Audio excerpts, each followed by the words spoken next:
প্রতিবাদের ব্রিগেড, প্রতিরোধের ব্রিগেড, মিছিলের ব্রিগেড। ভারতীয় সেনার সম্পত্তি এই মাঠ আসলে বঙ্গ রাজনীতির সর্বকালের সেরা রাজনৈতিক মঞ্চ আজ থেকে নয়, স্বাধীনতা প্রাপ্তির পর থেকেই এই ব্রিগেডের এই মাঠ হয়ে থেকেছে জনতার দরবার। গ্রিক দার্শনিক অ্যারিস্টটল তার বিখ্যাত গণজ্ঞাপন তত্ত্বে উপলক্ষ, বক্তা, বক্তব্য, দর্শক, শ্রোতা এবং প্রভাব এই 5 উপাদানের ব্যাখ্যা দিয়েছিলেন, যার মূল বক্তব্য কোনো একটি উপলক্ষকে সামনে রেখে কোনো বক্তা তার নির্দিষ্ট বক্তব্যের মাধ্যমে বিশাল সংখ্যক মানুষের মধ্যে প্রভাব বিস্তার করে। অ্যারিস্টটলের এই তত্ত্ব গণজ্ঞাপনের সবথেকে আদি এবং যুগান্তকারী দর্শন। এক ঝলকে ঘুরে আসা যাক জঙ্গল কেটে তৈরি হওয়া ময়দানের 278 বছরের স্মরণী বিয়ে। স্বাধীনতার আগে একাধিকবার ব্রিগেডে সেনা মহড়া হয়েছে।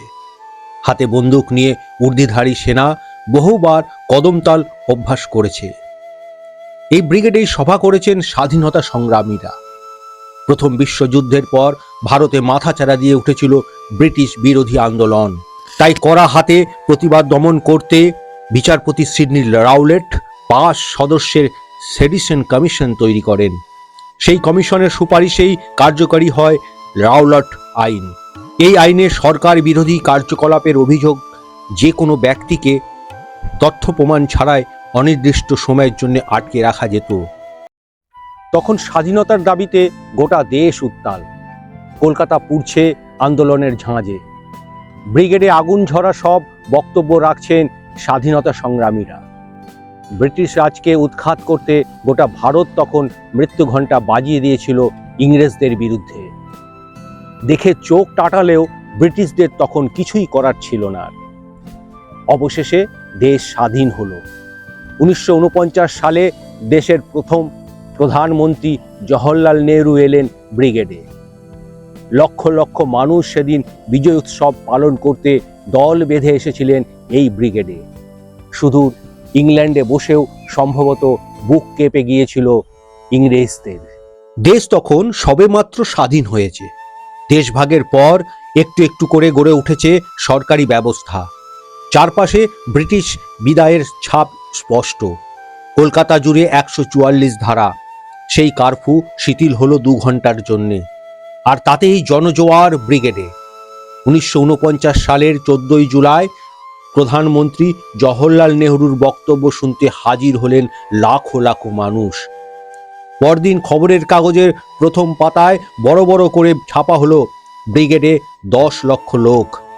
বেজিংয়ের তিয়ানআনমেন, লন্ডনের ট্রাফালগার স্কোয়ার, বার্কশায়ারের গ্রিনম্যান কমন, কায়রোর তাহির স্কোয়ার, এগুলোই সমীহ জাগানো কয়েকটি জায়গার নাম। দুনিয়া নড়িয়ে দেওয়া বেশ কিছু রাজনৈতিক সমাবেশ এখানে হয়েছে, হবেও। এগুলির সঙ্গে একই পংক্তিতে উঠে আসে কলকাতার ব্রিগেডের নাম। রাজনীতির বহু দিকপাল পা রেখেছেন এই বিশাল ব্রিগেডে। ব্রিগেড মাঠে মিটিং ছিল, ভাষণ দিবে নেতা, সেই সুযোগে দেখে এলেম শহর কলকাতা। সাধনা সরগমের গানটা সেভাবে শোনা যায় না আর। তবে এক বিকেলে রেডিওতে হঠাৎ বাজলো সেটি। এখন বিকেলবেলা, আকাশে ময়ূরপঙ্খী রং, মুঠো মুঠো আলো আকাশে মাখিয়ে তারপর পাটে বসেছে সূর্য। বৃষ্টির জলে সে তার ঘাসগুলোকে সজীব হওয়ার সময় দেয়। প্রহরীর মতন দাঁড়িয়ে থাকা প্রাচীন অশ্বত্থ, শিমুল, কৃষ্ণচূড়া, পলাশগুলিকে স্নান করিয়ে সতেজ রাখে সে বর্ষায়। গাছগুলো একটানা শহরের বিষ খেয়ে খেয়ে প্রায় নীলকণ্ঠ। সেগুলিকে বর্ষা থেকেই বৃষ্টিতে স্নান করিয়ে সুঠাম রাখার চেষ্টা করে ব্রিগেড। কলকাতার ফুসফুস বলা হয় ভারতের সেনাবাহিনীর নিয়ন্ত্রণে থাকা এই সবুজ ক্ষেত্রটিকে। যুগ যুগ ধরে এই কাজটি নিশ্চুপে করে চলে ব্রিগেড। আর বছরের কয়েকটি সময় নীরবতা ভেঙে সে সরব হয়। তখন তার গর্জন কলকাতা ছাড়িয়ে যায় গোটা ভারতে। কখনো কখনো বিশ্বও কেঁপে ওঠে সেই বজ্র নির্ঘোষে। ব্রিগেডের চরিত্র আসলে এখনকার আকাশের মতন বর্ণময়। পরপর 3 বার চক্কর কাটলো হেলিকপ্টার। 3 বারই নেতা আসছেন বলে হল্লা করছে জনতা। তবে কিছুক্ষণের মধ্যে বোঝা গেল গোটাটাই ফলস। নেতা জনসভায় পা রাখার আগে হাওয়া গরম করতে 3 বার ঘুরে গিয়েছে কপ্টার।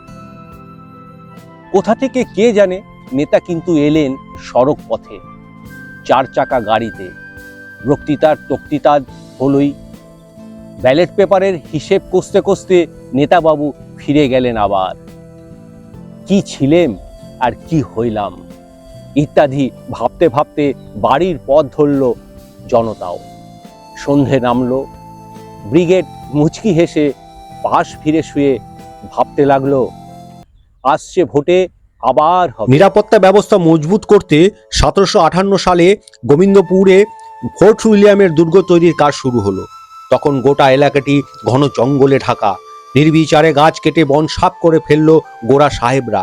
বনাঞ্চল ধ্বংস করে কুচকাওয়াজের জন্য ন্যাড়া সমতল ক্ষেত্র তৈরি হলো। জন্ম নিল ময়দান। তবে কালের বিধান, সেই ময়দানেই ইংরেজদের এক প্রকার মুখ ভেঙচিয়ে স্বাধীনতার দাবিতে একের পর এক সভা করত নেটিভরা। কেল্লা থেকে তা দেখে নিশ্চয় দীর্ঘশ্বাস পড়ত লালমুখ সাহেবদের।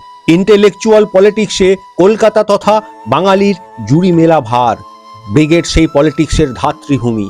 ঐতিহাসিক সেসব সভা ব্রিগেডকে কেন্দ্র করে তৈরি হচ্ছে। পরাধীনতার দড়ি ছিঁড়ে বেরিয়ে এসে আন্তর্জাতিক আধুনিকতার পাঠ নিচ্ছে দেশ। পথ দেখাচ্ছে ব্রিগেড।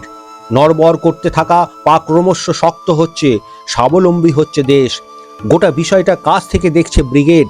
তার চারপাশটা তখনও বদলে বদলে যাচ্ছে। সে এখন দেশের সেনার অধীনে। তার মাঠে পড়ে থাকা পরিত্যক্ত কামান কত শত ঘটনার সাক্ষী। জন্মের প্রায় 200 বছর পর মাঠের চারপাশ ঘিরে চওড়া চওড়া রাজপথ তৈরি হলো।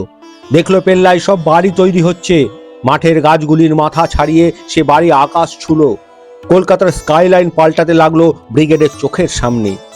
ধর্মতলাকে চৌরঙ্গি বলে চিনত সে, সেটা বদলে গেল দ্রুত। অফিস পাড়া তৈরি হলো। দেখলো দ্বিতীয় হুগলি ব্রিজ তৈরি হওয়া। গঙ্গাকে শীর্ণ হতেও দেখলো চোখের সামনে। ভিক্টোরিয়ায় পরীর সঙ্গে মিত্রতা ব্রিগেডের। সেই পরীও একদিন ঘোরা বন্ধ করে দিল। এই বিশ্রামকালে এসব কথাই ভাবে ব্রিগেড। তবু এ সময় প্যাঁচপেঁচে কাদা উপেক্ষা করে রাজনৈতিক সমাবেশ হয় 2-1টা। তখন একবার আড়মোড়া ভেঙে গাঝাড়া দিয়ে তৈরি করে নেয় সে নিজেকে। ডান হাতে গঙ্গাকে রেখে সোজা তাকালে ভিক্টোরিয়া, বাঁ হাতে ইন্ডিয়ান মিউজিয়াম, উল্টো দিকে রেস কোর্স, আর পিছনে দোসর শহীদ মিনার। ব্রিগেড, এক নিঃশ্বাসে উচ্চারণ করা যায় নামটি, কিন্তু ব্রিগেডের যে ওজন, যে ভার, সেটা অনেক। এই ব্রিগেড খেটে খাওয়া মানুষের ব্রিগেড।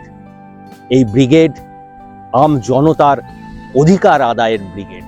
এই ভিডিওটি ভালো লাগলে অবশ্যই লাইক, শেয়ার এবং সাবস্ক্রাইব করবেন।